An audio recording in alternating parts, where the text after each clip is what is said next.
কোরআন শরীফ নিয়ে সিনেমিনি করবা, আমার নবীকে নিয়ে সিনেমিনি করতে যাবা, বাংলার তৌহিদি জনতা এক বিন্দু রক্ত দেহে থাকা অবস্থায় মাথা নিচু করে দাঁড়াবে না, মাথা উঁচু করে দাঁড়িয়ে ওই জায়গায় প্রয়োজনে 10 হাত মাটির নিচে পুঁতে ফেলতে প্রস্তুত আছে, বলেন ঠিক কিনা?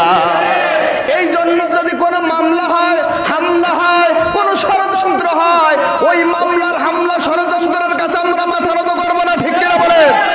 সম্মানিত বন্ধুরা আমার, বাংলাদেশের প্রধানমন্ত্রী বরাবর আমরা দাবি জানাচ্ছি আজকের জুমার বয়ান থেকে মাননীয় প্রধানমন্ত্রী এবং প্রশাসনের ভাইদেরকে বলতেছি, এবং কি যারা নেতৃত্ব দেন, রাজনীতি করেন, রাজনীতিবিদদেরকে লক্ষ্য করে বলতেছি, যারা রাষ্ট্র চালান, গুরুত্বপূর্ণ ভূমিকায় যারা কাজ করতেছেন, চোখ কান খোলা রেখে আপনাদেরকেও দেখতে হবে কারা ইসলামকে অবমাননা করে, নবীকে কটূক্তি করে, কোরআনকে অবমাননা করে, বলেন ঠিক কিনা? সমস্ত জায়গা থেকে এর বিরুদ্ধে রুখে দাঁড়াতে হবে। আর যারা আমার এই আসমানি গ্রন্থ কোরআন নিয়ে যারা সিনেমিনি খেলতে চায়, ইসলাম নিয়ে যারা বাজে মন্তব্য করে, নবীর নামে যারা কটূক্তি করে, তাদেরকে প্রকাশ্য শাস্তির আওতায় এনে বিচার করতে হবে, বলেন ঠিক কিনা?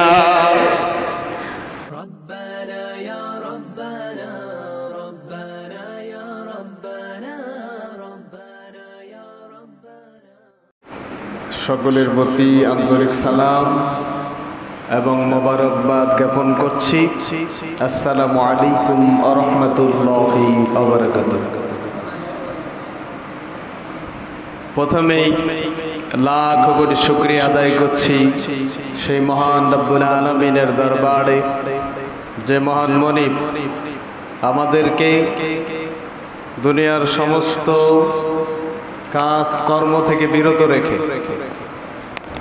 সুস্থ রেখে, নিজ নিজ গন্তব্য থেকে আজকে এই মূল্যবান সময় জুমার দিনে আল্লাহ রাব্বুল আলামিন আমাদেরকে উপস্থিত হওয়ার তৌফিক দান করলেন। এজন্য সেই মাহবুদের দরবারে সবাই সন্তুষ্ট চিত্তে, বিশ্বাসের সাথে, একিনের সাথে, কণ্ঠের সাথে কণ্ঠ মিলিয়ে জোরে সোরে বলছে আলহামদুলিল্লাহ। আরো জোরে বলেন আলহামদুলিল্লাহ। পাশাপাশি লাখ কোটি দরুদ ও সালাম প্রেরণ করছি সমস্ত মানবতার মহান মুক্তির দূত, সমস্ত মানবতার মহান শিক্ষক, সাইয়্যিদুল মুরসালিন, রাহমাতাল লিল আলামিন, জনাবে মুহাম্মদুর রাসূলুল্লাহ, সবাই বলি সাল্লাল্লাহু আলাইহি ওয়াসাল্লাম তার প্রতি। সম্মানিত উপস্থিতি, আমরা প্রত্যেকটা কাজের শুরুতেই আল্লাহর নাম নিয়ে কাজ শুরু করি, কিন্তু শুধু নাম নিয়ে শুরু করেই এখান থেকে একদম লম্বা টান দেই না।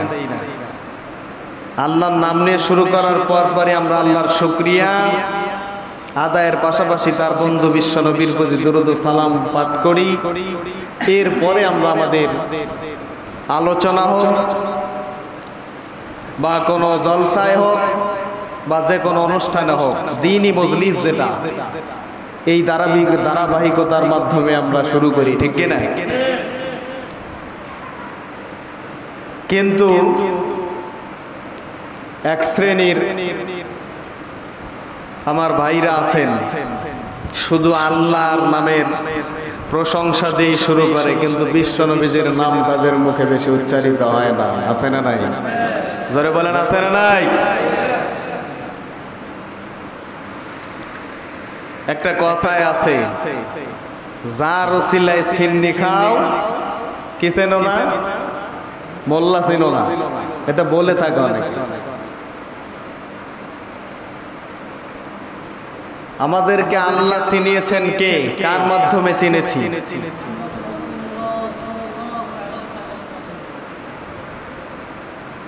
যাকে সৃষ্টি না করলে তামাম কুল কায়নাতের ভিতরে আল্লাহ রাব্বুল আলামিন কিছুই বানাইতেন না, বরং একটা মালিকানা পর্যন্ত সৃষ্টি হতো না।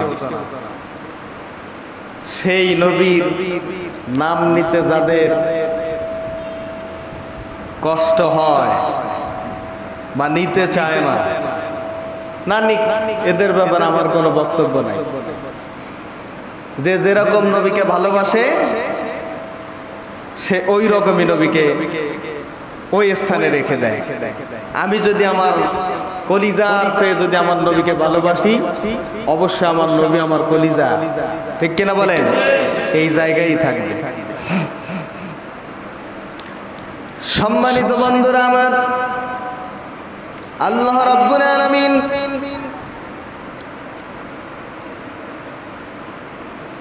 তার বন্ধুকে সৃষ্টি করার পরে কুল কায়নাতের ভিতরে যা আছে ধারাবাহিকভাবে তিনি সৃষ্টি করেছেন।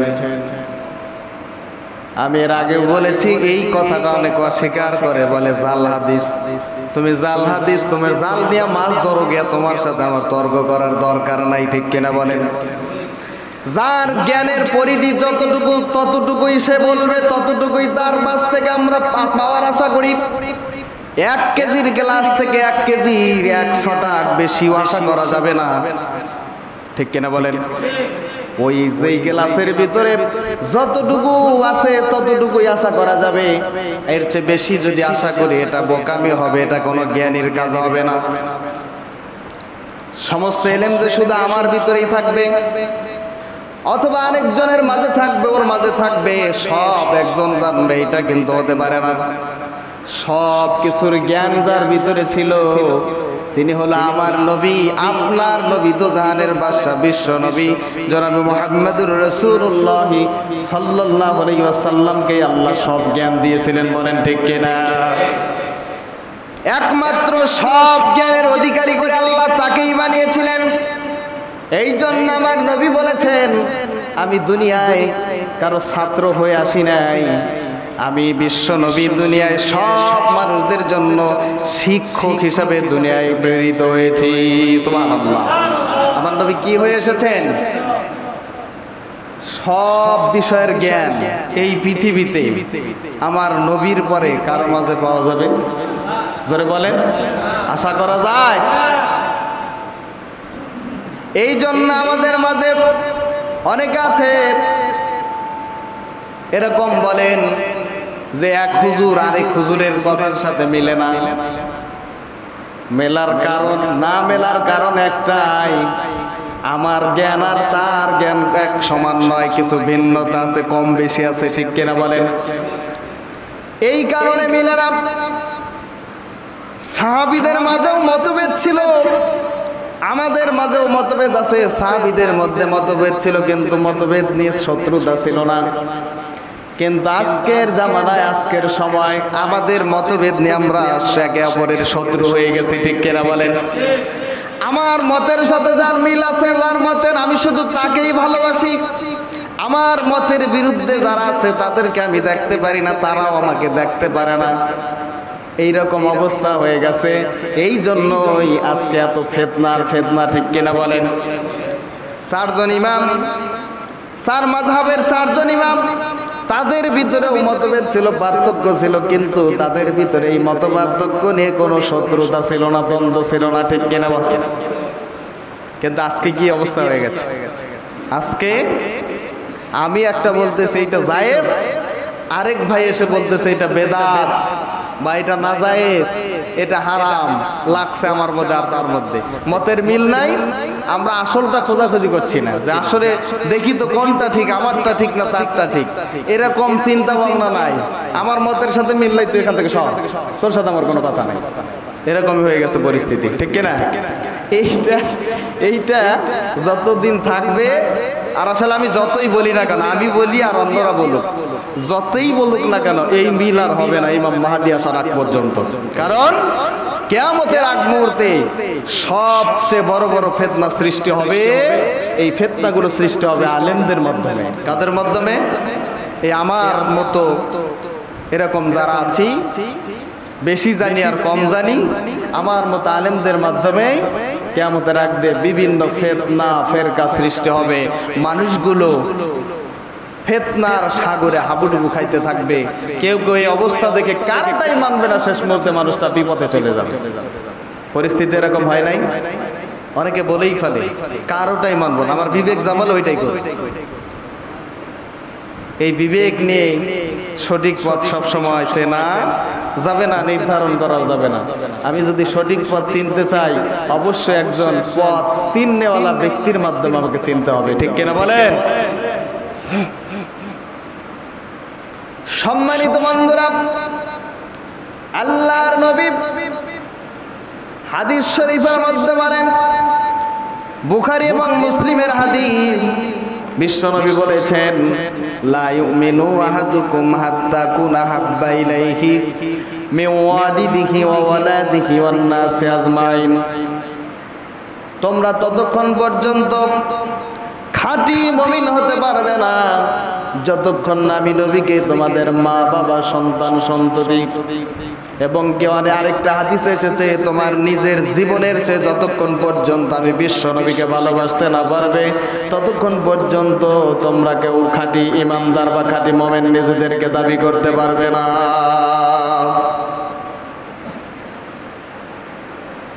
আল্লাহর নবী যখন এই কথা বললেন,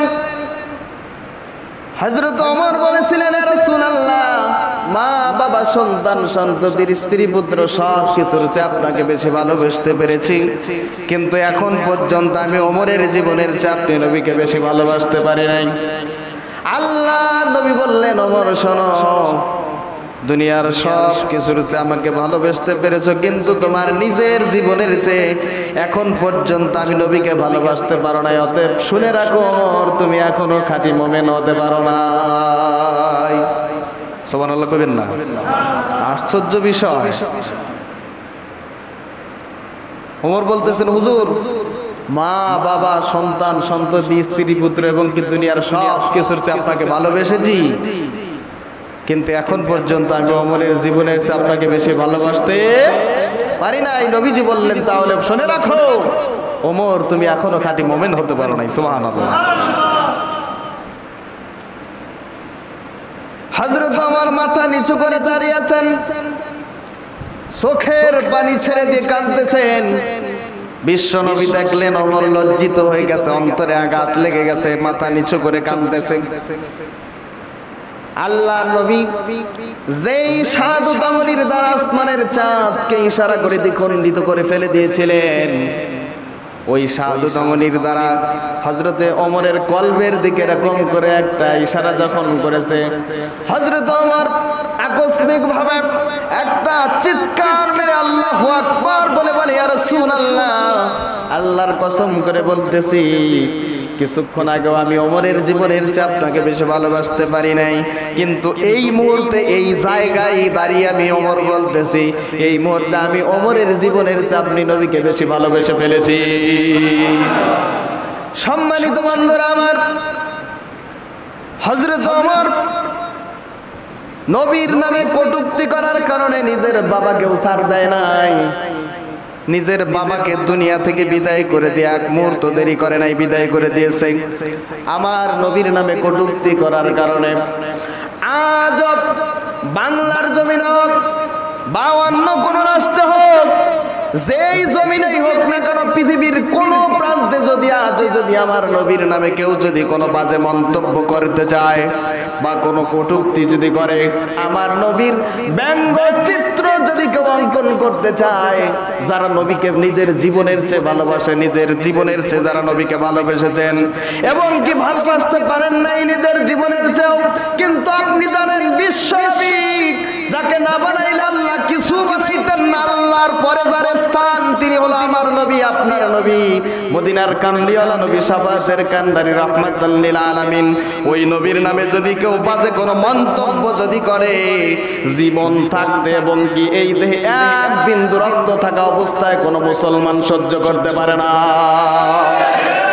কোরআন শরীফ নিয়ে সিনেমিনি করব, আমার নবীকে নিয়ে সিনেমিনি করতে যাব, বাংলার তাওহীদ জনতা এক বিন্দু রক্ত দেহে থাকা অবস্থায় মাথা নিচু করে দাঁড়াবে না, মাথা উঁচু করে দাঁড়িয়ে ওই জায়গায় প্রয়োজনে 10 হাত মাটির নিচে পুঁতে ফেলতে প্রস্তুত আছে, বলেন ঠিক কিনা?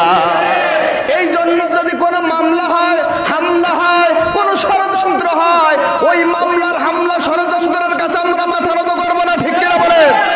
সম্মানিত বন্ধুরা আমার, বাংলাদেশের প্রধানমন্ত্রী বরাবর আমরা দাবি জানাচ্ছি আজকের জুমার বয়ান থেকে মাননীয় প্রধানমন্ত্রী এবং প্রশাসনের ভাইদেরকে বলতেছি, এবং কি যারা নেতৃত্ব দেন, রাজনীতি করেন, রাজনীতিবিদদেরকে লক্ষ্য করে বলতেছি, যারা রাষ্ট্র চালান, গুরুত্বপূর্ণ ভূমিকায় যারা কাজ করতেছেন, চোখ কান খোলা রেখে আপনাদেরকেও দেখতে হবে কারা ইসলামকে অবমাননা করে, নবীকে নিয়ে কটূক্তি করে, কোরআনকে অবমাননা করে, বলেন ঠিক কিনা? সমস্ত জায়গা থেকে এর বিরুদ্ধে রুখে দাঁড়াতে হবে। আর যারা আমার এই আসমানি গ্রন্থ কোরআন নিয়ে যারা সিনিমিনি খেলতে চায়, ইসলাম নিয়ে যারা বাজে মন্তব্য করে, নবীর নামে যারা কটূক্তি করে, তাদেরকে প্রকাশ্য শাস্তির আওতায় এনে বিচার করতে হবে, বলেন ঠিক কিনা? সম্মানিত বন্ধুরা, ফ্রান্সে গত কয়েকদিন যাবত আপনারা দেখতে পাচ্ছেন, এই ফ্রান্সে একজন শিক্ষক ছাত্রদেরকে আমার নবীজির কার্টুন আঁকিয়ে ব্যঙ্গচিত্র করে এটা প্রদর্শন করেছিল ক্লাসরুমে ছাত্রীদের সামনে। ওই জায়গার একজন স্টুডেন্ট, মুসলমানের সন্তান, এটা সহ্য করতে পারে নাই। আমার নবীর ব্যঙ্গচিত্র অঙ্কন করবে কোন শিক্ষক, কোন মানুষ, অন্য ধর্মের মানুষ হোক আর নিজের ধর্মের মানুষ হোক, এটা কোন মুসলমানের বাচ্চা সহ্য করতে পারে না, ঠিক কিনা বলেন? কয়েক কিলোমিটার দূর থেকে এসে যেই শিক্ষক আমার নবীর কার্টুনকে, নবীজির ব্যঙ্গচিত্র ক্লাসরুমের ভিতরে প্রদর্শন করেছিল, ওই শিক্ষকের শিরচ্যুত করে দুনিয়া থেকে বিদায় করে দিয়েছে, বলেন আল্লাহু আকবার। আর জোরে বলেন আল্লাহু আকবার। এইটার কারণে ওই দেশের বেঈমানের বাচ্চারা এবং কি রাষ্ট্রপতি, প্রধানমন্ত্রী সহ রাষ্ট্রীয় পৃষ্ঠপোষকতায় ওই শিক্ষকের ছবি সহ এবং আমার নবীর ব্যঙ্গচিত্র অঙ্কন করে সরকারিভাবে সেটা প্রদর্শন করিয়ে দেখিয়েছে মানুষদেরকে, ঠিক কিনা বলেন? এটা করার কারণে আরব বিশ্বের বড় বড় দেশগুলো ফ্রান্সের পণ্য রাষ্ট্রীয়ভাবে বয়কট করার ঘোষণা দিয়েছে। মার্কেট থেকে ফ্রান্সের সব ধরনের পণ্যগুলো সরিয়ে ফেলা হচ্ছে, ঠিক কিনা বলেন? এই মুহূর্তে বিশ্বের প্রত্যেকটা মুসলমান যখন নবীজির ব্যঙ্গচিত্র প্রদর্শন করার বিরুদ্ধে বিক্ষোভ করছে, মিছিল করছে, প্রতিবাদ জানাচ্ছে, এই সময়ে ওই বেঈমানদের পক্ষ নিয়ে, ফ্রান্সের পক্ষ নিয়ে মতিউর রহমান মাদানী নামে ইউটিউবে তার অনেক ভিডিও আছে, আপনারা যারা চিনেন। এই মতিউর রহমান মাদানী, এর নামের আগে আবার শায়েখ দেওয়া হয়। ওর নামের আগে শায়েখ না, ওর নামের আগে শায়েখের বিপরীত যাওয়ায় তাই বসিয়ে দাও দরকার, আমি বলতে চাচ্ছি না, ঠিক কিনা বলেন? এই কুলাঙ্গার, কি বলবো ভাষা, আসলে একে যে কি বলে যে সম্বোধন করব আমার ভাষা আসতেছে না। এই বিক্ষোভ মিছিল গুলো বলে তারা নাকি নাজায়েজ, হারাম, নাউজুবিল্লাহ কোন? বিশ্বের প্রত্যেকটা মুসলমান যখন আমার নবীর পক্ষ নিয়ে নবীর ইজ্জতকে বুলণ্ঠিত করেছে, যারা এদের বিরুদ্ধে যারা রুখে দাঁড়িয়েছে, তাদের বিরুদ্ধে ফতোয়া দিচ্ছে, মাথায় বড় করে রুমাল দিয়া, টুপি মাথায় দিয়া ইউটিউবে এসে বয়ান ছেড়ে দিচ্ছে। এইগুলো বিক্ষোভ মিছিল করা নাকি পশ্চিমাদের রীতি, এটা মুসলমানের রীতি না। নবীকে যারা ব্যঙ্গচিত্র করছে, এর এটা আগেও করে আসছে, কাফেররা করছে, অতএব এখন করলে সমস্যা কি? নাউজুবিল্লাহ কোন? এই ধরনের বক্তব্য যারা দেয়, এই ধরনের বক্তব্যদের মুখ থেকে সরাসরি শোনার পরেও এই শায়েখদের অনুসরণ যারা করে, এই শায়েখদের পিছনে যারা নামাজ পড়ে, আমি মনে করি তারা ওই দলের অন্তর্ভুক্ত, ওই ইহুদি খ্রিস্টানের অন্তর্ভুক্ত, ঠিক কিনা বলে? জোরে বলেন ঠিক কিনা? সম্মানিত বন্ধুরা, আমি এর আগে আপনাদেরকে নাম ধরে বলেছিলাম যে এই সম্প্রদায়টা এরা ইহুদি খ্রিস্টানের টাকায় চলে। গত কিছুদিন আগে তাদের প্রতিষ্ঠানে এই খ্রিস্টানের বাচ্চাদেরকে দেখা গেছে, ঠিক কিনা বলেন? দেখা গেছে। আর আজকে এই মতিউর রহমান মাদানীর বক্তব্যের মাধ্যমে কোন জ্ঞানবান ব্যক্তির বুঝতে আর সমস্যা থাকার কথা না, যারা সরাসরি ভাবে ইহুদি রাষ্ট্র ইসরায়েলের টাকার গোলামি করতেছে, বলেন ঠিক কিনা? সম্মানিত বন্ধুরা আমার, ফ্রান্সের পণ্য বয়কট করার পক্ষে আপনারা আছেন না নাই? জোরে বলেন আছেন না নাই?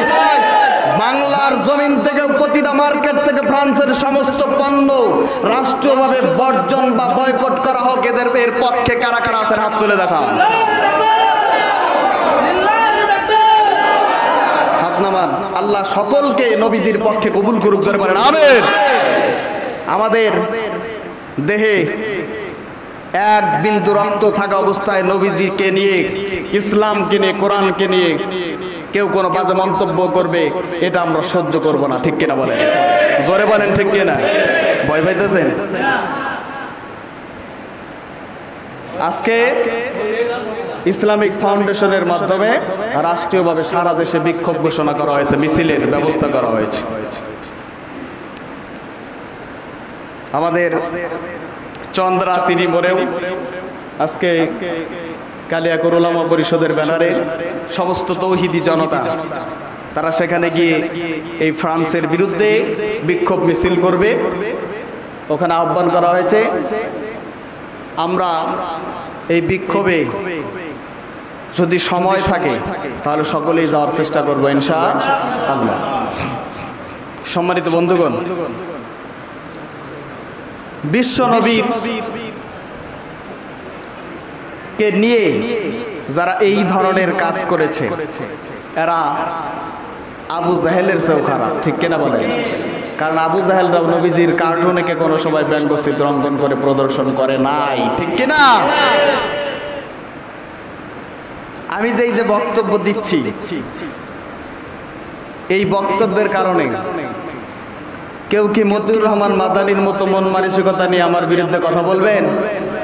হ্যাঁ, নবীর পক্ষ নিয়ে আমি কথা বলতেছি, নবীর নামে কটূক্তিকারীদের বিরুদ্ধে কথা বলতেছি, এবং কি নবীজির ব্যঙ্গচিত্র প্রদর্শন করার বিরুদ্ধে কথা বলতেছি। এদের পক্ষ যারা নেবে তারা পিতৃ পরিচয়হীন জারজ সন্তান, ঠিক কিনা বলেন? জোরে বলেন ঠিক কিনা? এটা আমি বলি নাই, এটা আমি বলি নাই। নবীর নামে যারা কটূক্তি করে, নবীর বিরুদ্ধে যারা এরকম বাজে মন্তব্য করে, আল্লাহ কোরআনে বলছে ওরা জারজ সন্তান। কে বলেছেন?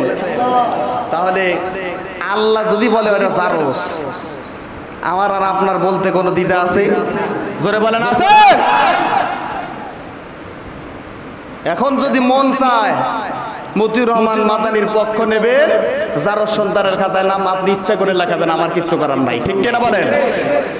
আমরা সকলে সম্মিলিতভাবে সরকারকে আহ্বান জানাচ্ছি আজকে এই জায়গা থেকে যে তুরস্কের প্রেসিডেন্ট রিসেপ তাইয়েব এরদোয়ান বাঘের বাচ্চা হুঙ্কার দিয়েছেন, তুরস্কের জমিনে ফ্রান্সের কোন পণ্য আর প্রবেশ করবে না, বরঞ্চ যা আছে সব মার্কেট থেকে সরিয়ে ফেলতে হবে, ঠিক কিনা? আমার বাংলাদেশের প্রধানমন্ত্রী তিনি 5 ওয়াক্ত নামাজ পড়েন, তিনি হজ করেন, হয়তোবা যাকাতও দেন, রমজান মাসে রোজা রাখেন, প্রতিদিন সকালবেলা কোরআন শরীফ তিলাওয়াত করেছেন, আমরা যতটুকু শুনেছি তার মুখ থেকেই। অতএব তিনি যদি এর বিরুদ্ধে রাষ্ট্রীয়ভাবে করে প্রতিবাদ না জানায় তাহলে সেইখানে আমাদের একটা কি বলবো যে চিন্তা মনের ভিতরে এসে যাবে যে সত্যিকার অর্থে আমরা রাষ্ট্রীয়ভাবে কোন কাতারে আছি, ঠিক কিনা বলেন? মাননীয় প্রধানমন্ত্রীর প্রতি আহ্বান জানাচ্ছি যে মুসলিম কান্ট্রিগুলোর মতো, অন্যান্য মুসলিম কান্ট্রির মতো বাংলার জমিনে রাষ্ট্রীয়ভাবে ঘোষণা করা হোক যে ফ্রান্সের পণ্য আমরাও রাষ্ট্রীয়ভাবে বয়কট করলাম, ঠিক কিনা বলেন? আরো আসতে বলেন ঠিক কিনা? আরো আসতে বলেন ঠিক কিনা? এবার সবাই বলেন ঠিক কিনা?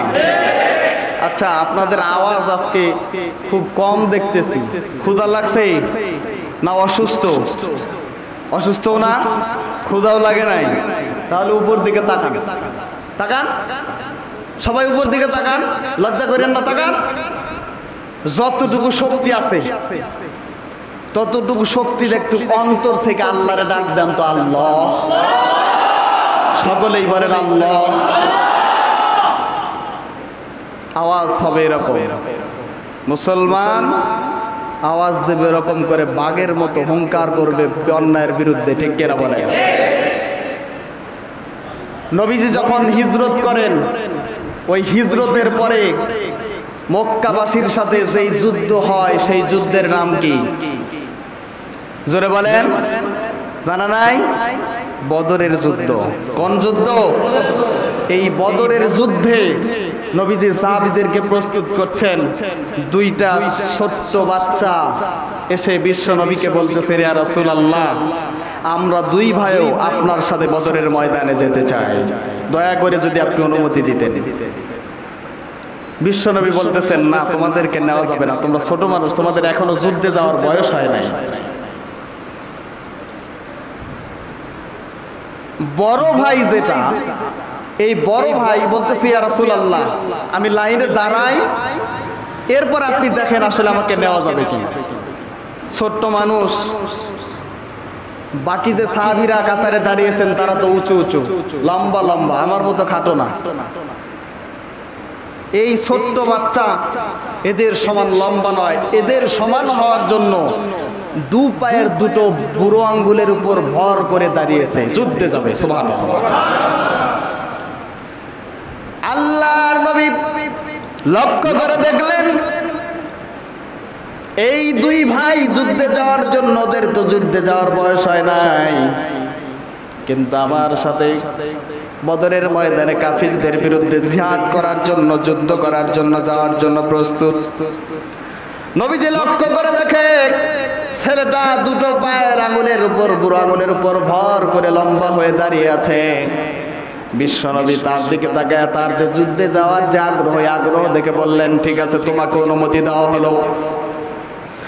বড় ভাই যখন অনুমতি পেল, ছোট্ট যে ভাইটা আছে, এই ছোট্ট ভাই বলতেছে, ইয়া রাসূলুল্লাহ, ইয়া হাবিবাল্লাহ, আপনি তো আমার বড় ভাইকে অনুমতি দিলেন, আমাকে কি অনুমতি দিবেন না? যুদ্ধে নেবেন না আপনার সাথে?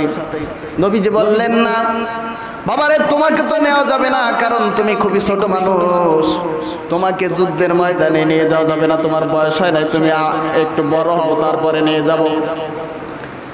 এইবার ছোট ভাই ডাক দিয়ে বলে, ইয়া রাসূলুল্লাহ, ইয়া হাবিবাল্লাহ, আমার ভাইকে আপনি বড় দেখতেছেন আর মনে করতেছেন আমার ভাইয়ের গায়ে শুধু শক্তি আছে, আমার গায়ে বোধহয় শক্তি নাই।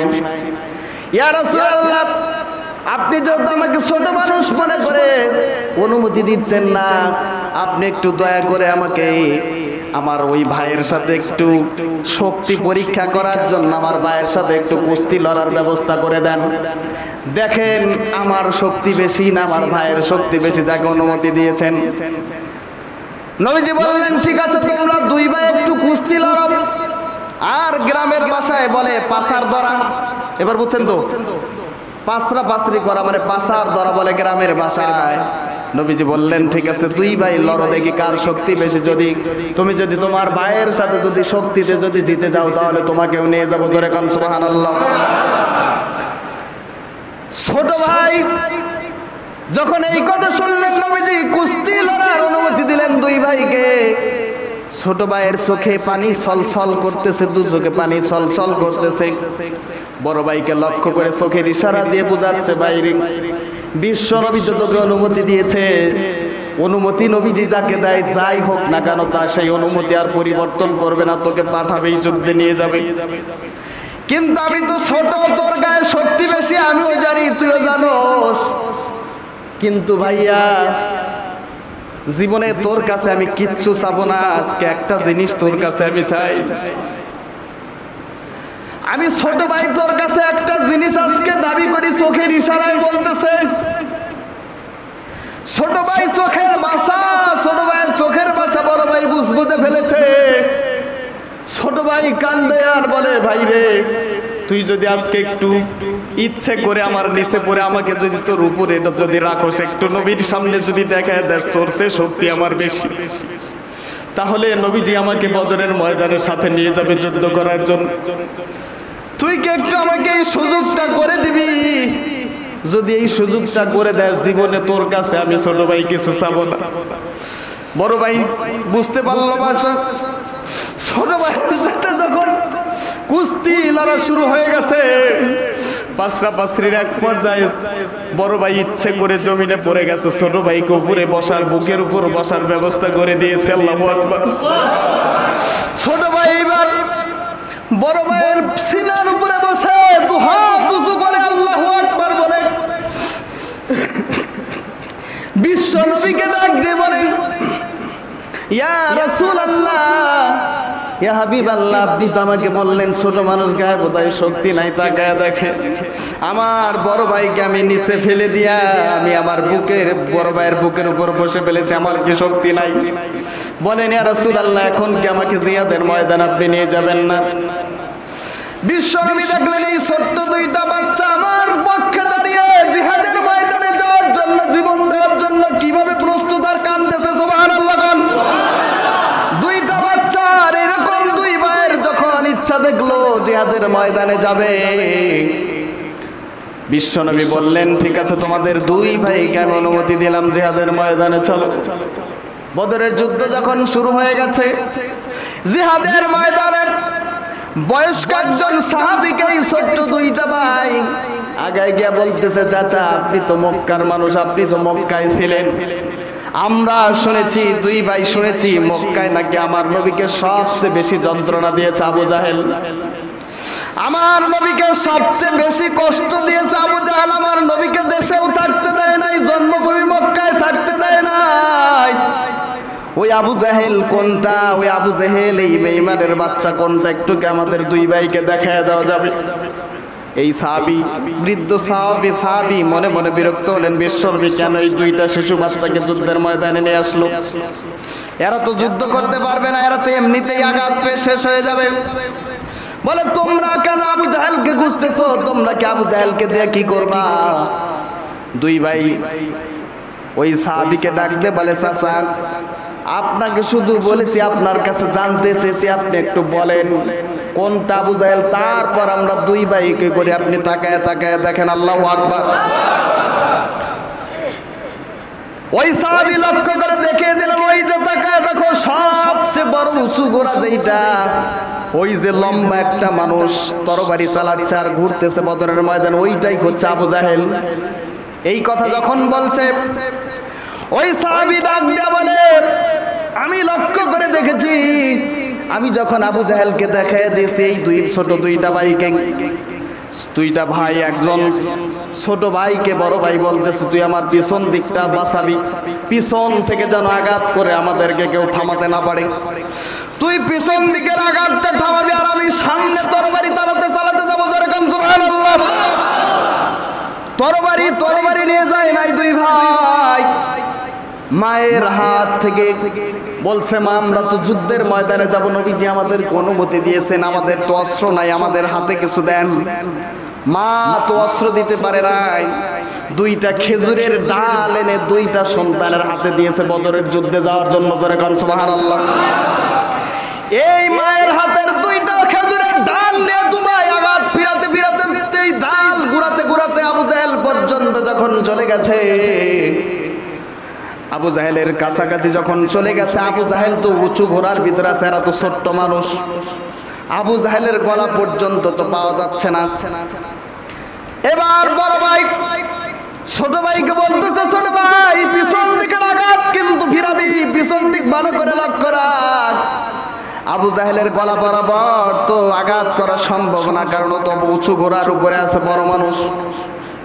এমন জোরে একটা লাফ মেরেছে, চিৎকার দিয়ে লাফ মেরে পা বরাবর হাঁটুর নিচ বরাবর এমন ভাবে একটা আঘাত করেছে আবু জাহেলকে, আঘাত করার সঙ্গে সঙ্গে আঘাতের চোটে আবু জাহেল ঘোড়ার নিচ থেকে জমিনে পড়ে গেছে।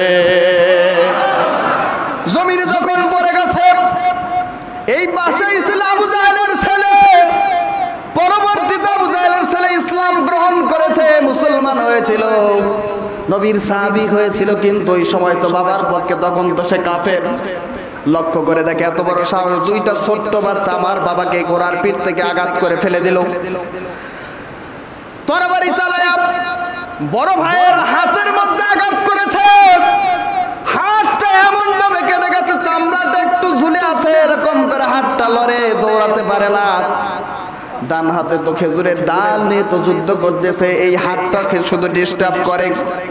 হাতটা যখন চামড়ার লাগে ঝুলতেছে, এইবার ওই বড় ভাই হাতকে লক্ষ্য করে বলে, হাত যেই নবীর পক্ষে সে আবু জাহেলকে শায়েস্তা করার জন্য বদরের ময়দানে আসলাম, তুই হাত আমার সাথে ডিস্টার্ব করতেছিস, চামড়ার সাথে ঝুলে আছি, দেখ তুই হাতের সাথে এখন আমি কি ব্যবহারটা করি।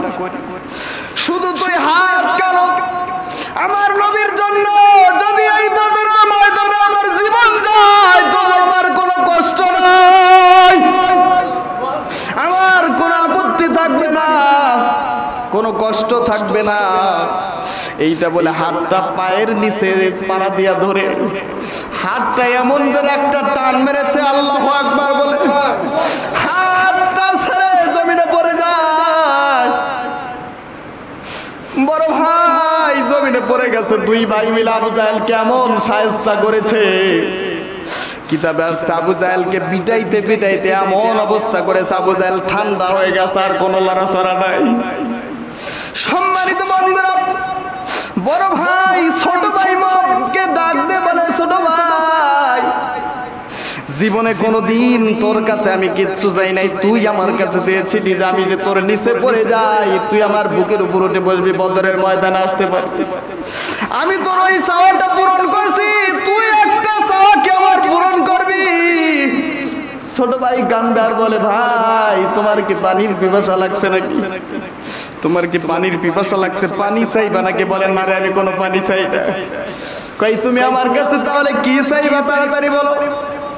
বলে বিশ্ব নবীকে দেখতে পারবো কিনা জানি না, কিন্তু আমার খুব ইচ্ছে হচ্ছে বদরের ময়দানে নবীর জন্য যুদ্ধ করার জন্য আসলাম আবু জাহেলদের বিরুদ্ধে। আমি যদি আমার নবীর নুরানি চেহারাটা যদি একটু দেখতে পারতাম রে, আমার নবীর চেহারাটা কি তুই দয়া করে একটু আমারে দেখাইতে পারবি?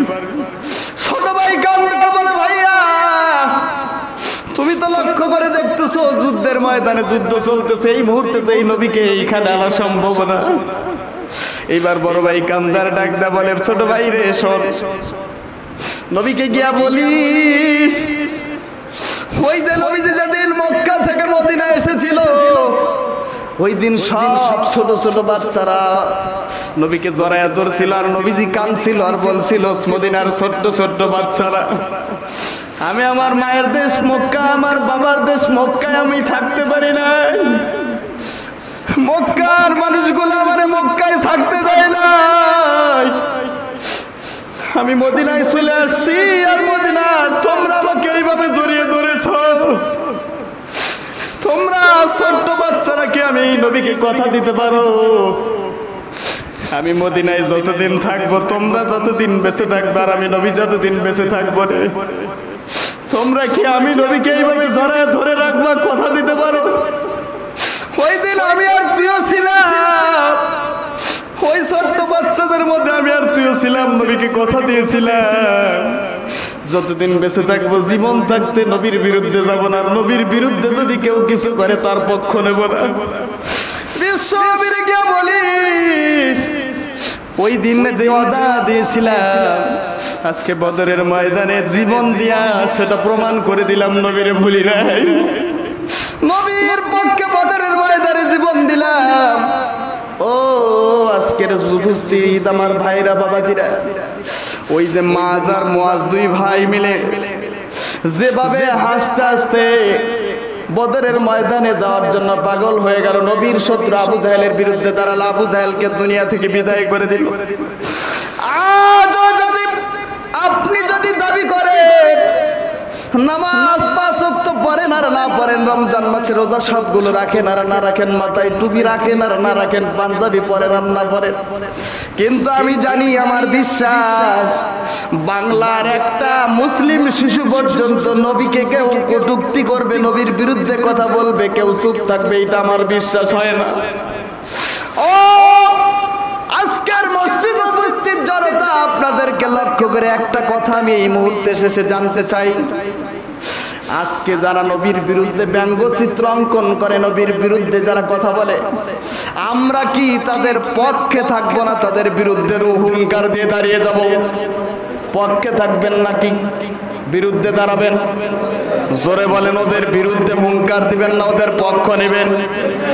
আর যারা তাদের পক্ষ নেবে তাদের বিরুদ্ধে হুঙ্কার দিতে হবে, বলেন ঠিক কিনা? যতবার ক্ষমতাধর হোক না কেন, যত ক্ষমতায় থাক না কেন, নবীর বিরুদ্ধে কটূক্তিকারীদের বিরুদ্ধে না দাঁড়িয়ে যারা তাদের পক্ষ নেবে, জীবনের শেষ মুহূর্ত পর্যন্ত, জীবন যদি চলে যায় তবু ওদের বিরুদ্ধে লড়বো জীবনের শেষ মুহূর্ত পর্যন্ত। কারা কারা রাজি আছেন দুহাত তুলে আল্লাহরে দেখা? আল্লাহ পাক হাত নামান। আল্লাহ পাক সকলকে হকের পক্ষে, আমার বিশ্ব নবীর পক্ষে কবুল করুক। জোরে কোন আল্লাহুম্মা আমিন। সারা জীবন যেন নবীর পক্ষে থাকতে পারি, আল্লাহ পাক যেন হকের পক্ষে দাঁড় করিয়ে দিয়ে জীবনের শেষ মুহূর্ত পর্যন্ত আল্লাহ এবং নবীর পক্ষে, ইসলামের পক্ষে কথা বলার শক্তি, সাহস আমাদের সকলকে দান করে, বলি আমিন।